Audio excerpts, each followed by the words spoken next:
Second चीज ये है कि आप इस इक्वेशन को ध्यान से देखो, जो काइनेटिक एनर्जी है वो किसके प्रोपोर्शन में, म्यू के प्रोपोर्शन में। ध्यान से देख, म्यू आ रहा है सामने और काइनेटिक एनर्जी भी आ रहा है। इसका मतलब आपके निकलने वाले इलेक्ट्रॉन की जो काइनेटिक एनर्जी है वो किस पे डिपेंड कर रही है सर? फ्रीक्वेंसी। किस पे डिपेंड कर रही है? ना कि इंटेंसिटी पर, तीव्रता पर डिपेंड नहीं करती। अरे इस इक्वेशन से ये क्लियर है कि भैया काइनेटिक एनर्जी केवल किसके प्रोपोर्शनल में है? इंसिडेंट रेडिएशन की फ्रीक्वेंसी पर, मतलब आपतित प्रकाश की आवृत्ति पर निर्भर कर रहा है ना? तीव्रता पर निर्भर नहीं करता। तो ये चीज भी यहाँ क्लियर होती है इस इक्वेशन से। तीव्रता बढ़ाएगा, इंटेंसिटी मतलब लट्टू को पास में लेके आ जाओ, इंटेंसिटी बढ़ गई, ज्यादा फोटोन गिरेंगे ना सरफेस पे। यार ये तो तू स्टार्ट से पूछ रहा आप तो मेरे को। अगर आप किसी लट्टू को पास में लेके आओगे तो लट्टू पर गिरने वाले प्रकाश की तीव्रता बढ़ जाएगी। तूने बोला तीव्रता कैसे बदलूं, तो उसका तरीका बता दिया। आवृत्ति कैसे बदलूं, कलर चेंज कर दे लट्टू का तो आवृत्ति बदल जाएगी। फिर क्या सीखा तू? अगर तू लट्टू को पास में लेके आएगा तो इलेक्ट्रॉनों की संख्या बढ़ेगी, तीव्रता बढ़ने से संख्या बढ़ती है, बोलो। पर काइनेटिक एनर्जी नहीं बढ़ेगी। काइनेटिक एनर्जी का लेना देना ही इंटेंसिटी के साथ में। काइनेटिक एनर्जी कैसे बढ़ाएगा? फ्रीक्वेंसी चेंज करके। अगर इसका कलर चेंज करेगा तो निकलने वाले इलेक्ट्रॉन की काइनेटिक एनर्जी बढ़ेगी। वही बात इंटेंसिटी से नहीं बढ़ती है। जो तू सोच रहा है वो हाइगेंस भी सोच रहा था, वही बात। फिर इसने आगे बताया कि इंटेंसिटी से कुछ नहीं होगा, केवल नंबर ऑफ इलेक्ट्रॉन बढ़ जाएंगे, सेना बढ़ जाएगी मुगलों की, आई बस, मगर उनकी तीव्रता नहीं बढ़ी। तीव्रता बढ़ाने के लिए फ्रीक्वेंसी बढ़ानी पड़ेगी। बोलो क्लियर है क्या? तो इसका मतलब काइनेटिक एनर्जी नहीं डिपेंड करती है किस पर? इस पर तीव्रता यानी इंटेंसिटी पर डिपेंड नहीं करती। एक पहली, दूसरी और तीसरी बात भी हो गई यहाँ पे। चौथी बात उन्होंने की थी कि भाई आपके सरफेस में इलेक्ट्रॉन आएगा, सॉरी तरंग आएगी, क्योंकि वो तो वेव की तरह मानते हैं ना। कौन? हाइगेंस साहब क्या कहते हैं? प्रकाश एक तरंग है और वेव की तरह लाइट जैसे एंटर होगी किसी सरफेस में तो वो कहते हैं वो एनर्जी को आराम से ग्रैब करेगा। जब ताकत आएगी तब इलेक्ट्रॉन बाहर निकलेगा सरफेस से। बोलो हाँ या ना? पर आइंस्टाइन साहब ने प्लांक थ्योरी यूज की और प्लांक साहब ने क्या माना? फोटोन। क्या माना? फोटोन। और फोटोन मीन्स एक पार्टिकल। फोटोन मीन्स एक पार्टिकल। और उन्होंने बोला कि जैसे लाइट किसी सरफेस से टकराती है किसकी तरफ बिहेव करती है? पार्टिकल। किसकी तरफ बिहेव करती है? अब ये पार्टिकल की तरफ बिहेव करेगी तो पार्टिकल, इलेक्ट्रॉन भी एक पार्टिकल है और लाइट भी एक। और जब पार्टिकल टकराते हैं उसको बोलते हैं इम्पैक्ट। क्या बोलते हैं? या कोलिजन। क्या बोलते हैं? या संघट या टक्कर। और टक्कर जब होती है तो मोमेंटम या एनर्जी तुरंत ट्रांसफर होती है। बोलो हाँ या ना? जबकि वेव की तरह माने तो एनर्जी ग्रैब करेगा, पावर आएगी, फिर निकलेगा। ये कंसेप्ट तो लग ही नहीं रहा। उन्होंने बोला जबकि वास्तव में ऐसा होता ही नहीं, तुरंत इलेक्ट्रॉन निकलना चालू करता था। इसका मतलब क्या है? आपकी जो लाइट किसी सॉलिड के साथ टकराती है तो किसकी तरफ बिहेव करती है सर? पार्टिकल की तरह। इलेक्ट्रॉन पहले से पार्टिकल है, तुरंत टक्कर होगी, तुरंत निकलेगा, तो कोई समय पश्चाता या फिर टाइम डिले नहीं होगा। बोलो क्लियर है? सारे के सारे कंसेप्ट को ऐसा एक्सप्लेन किया। वेव होती तो वेव की सर एनर्जी है, एनर्जी को ग्रैब करने में टाइम लगता है। वेव चलती है ऐसे, यहां तक पहुंची, जब तेरे को जितनी एनर्जी चाहिए, जितनी तेरे को मिली, उसके बाद तू निकलेगा। तेरी सोच बिल्कुल हाइगेंस से मिलती है। किससे मिलती है? हाइगेंस। और हाइगेंस को कौन सी मैकेनिक्स आती है? हाइगेंस को क्वांटम नहीं, हाइगेंस को आती है सिंपल मैकेनिक्स, यानी चील समझ भौतिकी, यानी क्लासिकल फिजिक्स आती है। अपन क्लासिकल फिजिक्स में सोचते सही बात तो ये है, पर आंसर क्या है? Quantum physics. हमको क्वांटम फिजिक्स जैसे शब्द जब आना चालू होते हैं, केमिस्ट्री या फिजिक्स हार्ड कब होती है? mvr = h/2π। h जहां दिखेगा देखना दिमाग खराब हो जाएगा हमारा, क्योंकि वहां क्वांटम फिजिक्स लगी थी। बोलो क्लियर है? हमें थोड़ा थोड़ा सीखना है बस। मुझे भी इतनी आती है ना बेटा। एनर्जी पैकेट, हाँ वो भी तो एनर्जी को खत्म हो जाएगा कोलाइड करके। क्या चीज? एनर्जी पैकेट कोलाइड करके खत्म हो जाएगा। एनर्जी ग्रैब करेगा वो। जब किसी पार्टिकल जब किसी सरफेस से टकराता है तो पार्टिकल की तरह बिहेव करता है, और जब लाइट का आपस में इंटरेक्शन होता है, वेव का इंटरेक्शन होता है, जब सॉलिड नहीं है तो आपस में वेव की तरह बिहेव करेगी। ऐसा समझ, ठीक है? नेक्स्ट आ जाओ सर। अगला है डी ब्रोगली, वही है ना?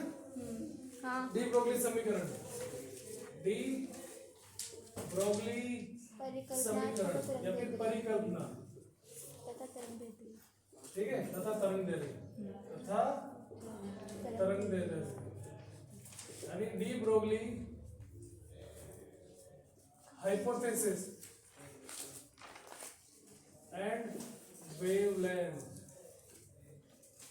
डी ब्रोगली हाइपोथेसिस एंड देखो साहब, डी ब्रोगली साहब क्या है? डी ब्रोगली साहब ये बोल रहे हैं कि जो प्रकाश है वो तरंग की तरह व्यवहार भी करता है और कण की तरह भी व्यवहार करता है। किसकी तरह? प्रकाश एक तरंग है, प्रकाश एक और किसकी तरह व्यवहार कर रहा है? देखो मेरी बात समझो, ये जो डी ब्रोगली है ना, ये आइंस्टाइन को पूरा पढ़ चुका है, ये प्लांक को भी पूरा पढ़ चुका है, ये हाइगेंस को भी पूरा पढ़ चुका है और ये न्यूटन को भी पूरा पढ़ चुका है, ठीक है।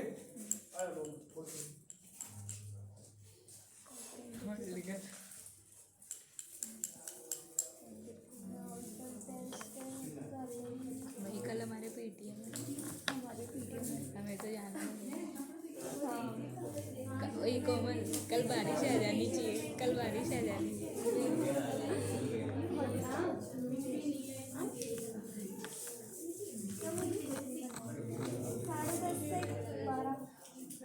मेरे पापा तो जाएंगे पक्का।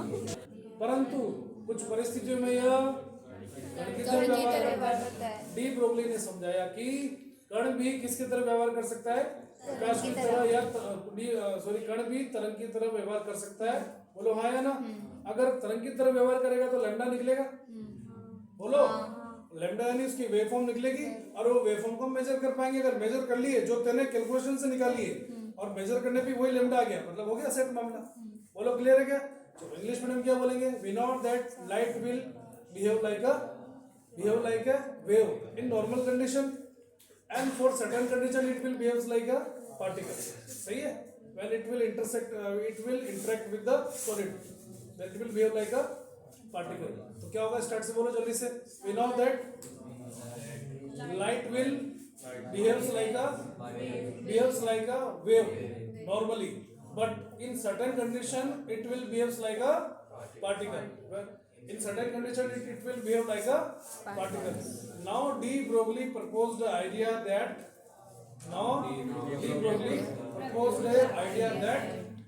a matter should be behaves like a wave. A particle should be behaves like a wave when it is in moving condition, when it is in a motion, condition क्या है? बस मोशन में होना चाहिए। मैं एक पार्टिकल हूँ, अभी रुका हुआ हूँ तो कोई भी वेव नहीं बना रहा हूँ, पर अगर मैं चलूंगा तो मेरे अंदर से क्या बनना चालू हो जाएगी? वेव।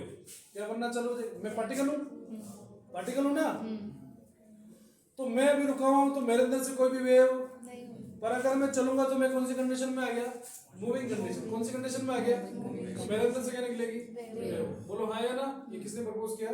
De Broglie. किसने प्रपोज किया सर? De Broglie. थोड़ी देर पहले आपने बताया था लैम्डा इज इक्वल टू क्या होता है सर? h upon p। क्या होता है लैम्डा बराबर? लैम्डा कौन से नेचर को दिखाता है?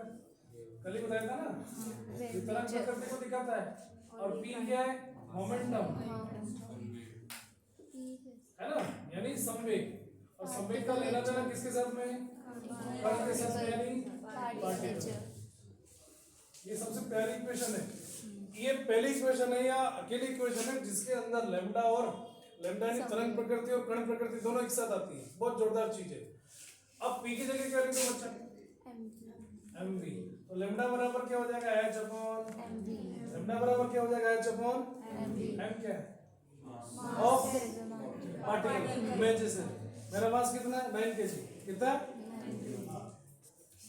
9 kg। सुनना ध्यान से, मैं मेरी वेवफॉर्म निकाल के बताऊंगा मैं अपने अंदर से कितना लैम्डा निकाल रहा हूँ। What is v? Velocity of particle, यानी मैं खुद चल रहा हूँ। मान ले मेरे चलने की स्पीड है 10 मीटर पर सेकंड। कितनी है? 10 मीटर पर सेकंड। लैम्डा पता लगाते हैं फटाफट। लैम्डा h का वैल्यू बोल। 6.6 आएगा। मैं तुम्हारी परीक्षा ले रहा था। m का वैल्यू कितना है? 9। और v का वैल्यू कितना है? 10। ठीक है, तो भागफल लगा दो, लगा देंगे ना।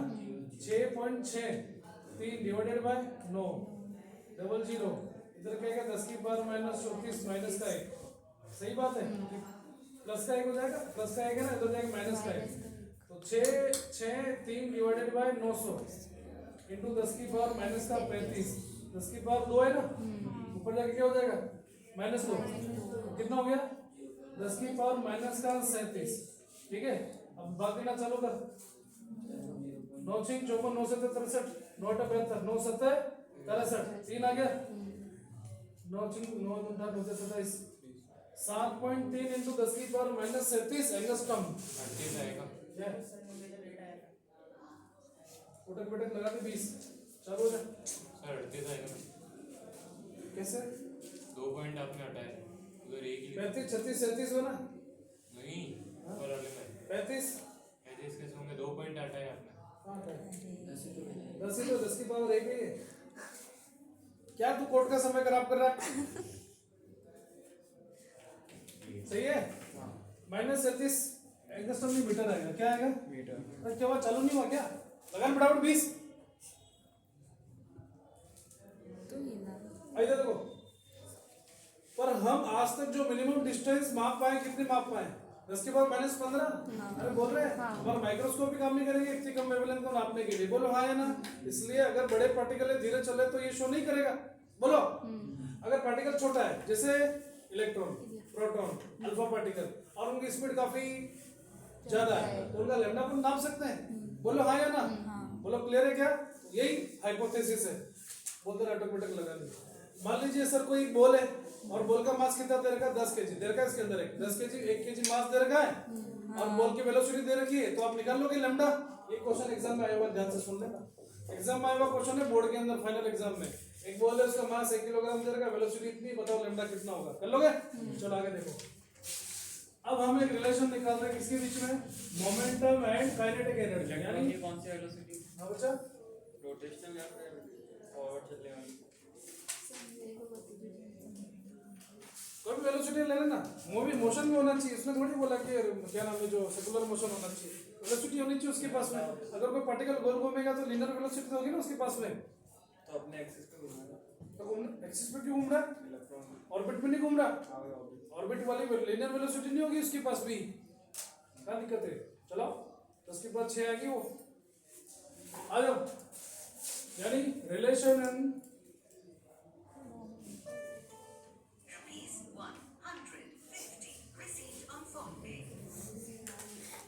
काइनेटिक एनर्जी और पी में रिलेशन निकालते हैं, ठीक है। ये मेरा कॉन्फिडेंस बढ़ाता है, नहीं है तो अब मैं लिखा रहा हूँ सामने देखो। काइनेटिक एनर्जी और पी में रिलेशन, ध्यान से सुन। काइनेटिक एनर्जी का फॉर्मूला कितना होता है, हाफ mv स्क्वायर। बोलो हाँ या ना। एक काम करो, m से मल्टीप्लाई और m से डिवाइड कर दो, दोनों तरफ m से क्या कर दो, डिवाइड कर दो, मल्टीप्लाई, दोनों तरफ m से क्या कर दो, मल्टीप्लाई कर दिए, सही है।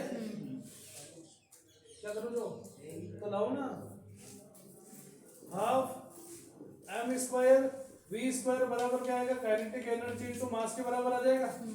अरे ध्यान से सुन, एम वी को क्या बोला जा सकता है, पी, तो ये क्या हो जाएगा, पी का स्क्वायर बराबर हो जाएगा काइनेटिक एनर्जी इनटू मास। बोलो हाँ या ना। काइनेटिक एनर्जी के लिए के लिखता हूँ, ठीक रहेगा, बोलो ठीक है ना। अब एक काम करो, इस 2 को इधर भेज दो, 2 काइनेटिक एनर्जी m, इधर क्या बच गया पी स्क्वायर, तो p बराबर क्या आ जाएगा 2km का अंडर रूट। सिंपल है ना, लिख लेना इसको अभी। बोलो क्लियर है क्या, सामने देख करो, 2 मिनट दो, एक साथ लिखना है पूरा। अब एक काम करो, लैम्डा बराबर क्या हो जाएगा h upon m, h upon p है ना, तो p की जगह क्या लिख दो यहाँ पे, रूट 2km, क्या लिख दिया बच्चा, अंडर रूट 2km लिख दिया। m क्या है किसका, पार्टिकल, और उसका अगर तुझे काइनेटिक एनर्जी पता है तो क्या निकाल सकता है लैम्डा। और आगे बढ़ते हैं, हम जानते हैं कि काइनेटिक एनर्जी मैक्सिमम किसके बराबर होती है, ई वी नॉट। अरे बोल, और अगर जो मास फेंका गया वो कौन है, इलेक्ट्रॉन है, कौन है, इलेक्ट्रॉन का मास पता है तेरे को है 9.1 10 टू द पावर -31 किलोग्राम। अब ध्यान से देखो, लैम्डा बराबर h upon under root 2, kinetic energy के क्या लिख रहा हूँ मैं, ईवी नॉट, क्या लिख रहा हूँ ईवी नॉट, और m की जगह m यानी मास ऑफ इलेक्ट्रॉन। सबका वैल्यू तेरे को पता है? देखो h का वैल्यू कितना आता है? 6.6 10 की पावर माइनस का 34। इलेक्ट्रॉन का वैल्यू कितना? 1.6 10 टू द पावर माइनस का 19। तो चार्ज हो गया। v नॉट मुझे नहीं पता, m यानी 9.1 10 टू द पावर माइनस का 31। सबको सेटलमेंट करेगा तो रूट में आएगा v नॉट, ऊपर की तरफ आएगा 12.27 है क्या? एंगस्ट्रॉम। अगर केवल पता चल जाए v नॉट, क्या पता चल जाए? v नॉट क्या है? Threshold v not, mu naught नहीं बोलना मैं। स्टॉपिंग पोटेंशियल, निरोधी विभव। आप बताओ निरोधी विभव क्या होता है? प्लीज।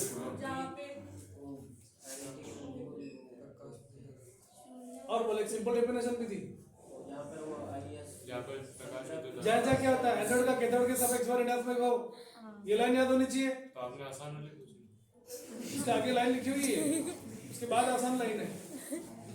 एनोड का कैथोड के सापेक्ष में ऋणात्मक विभव, जहां पर प्रकाश विद्युत धारा शून्य हो जाए वो विभव क्या कहलाता है? निरोधी विभव। बोलो बोलो बोलो इंग्लिश मीडियम।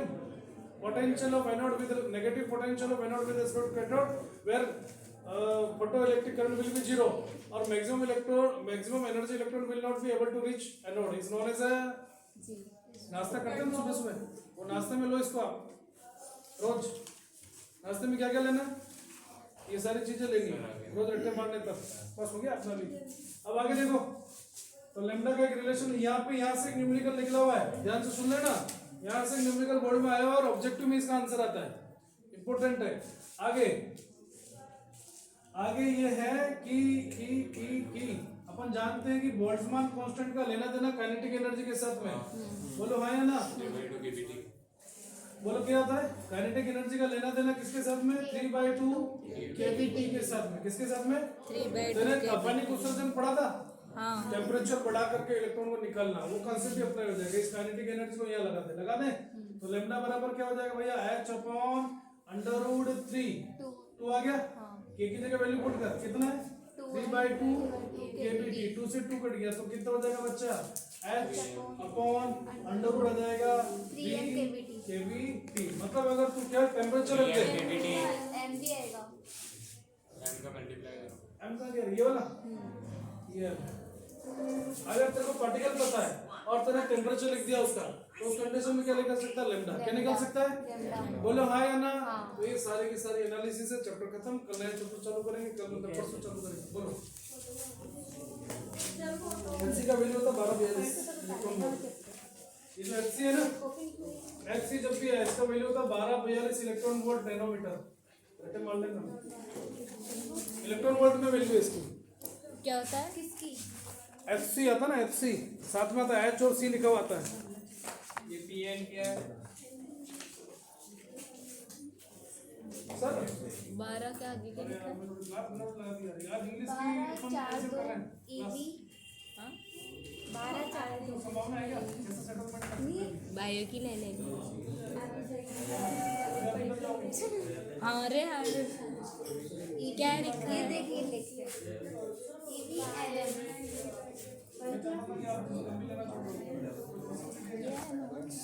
इंग्लिश क्लास में दिया।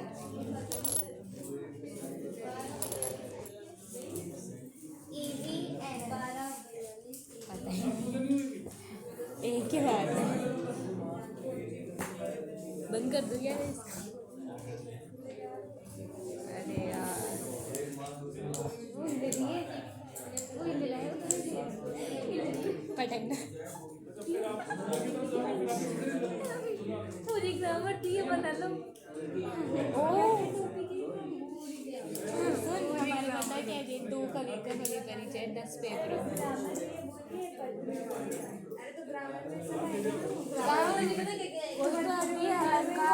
अलंकार भाषा लिखनी आते हैं इसमें। शब्द रूप व्याकरण वो अलग वो लिखने वाला होता है।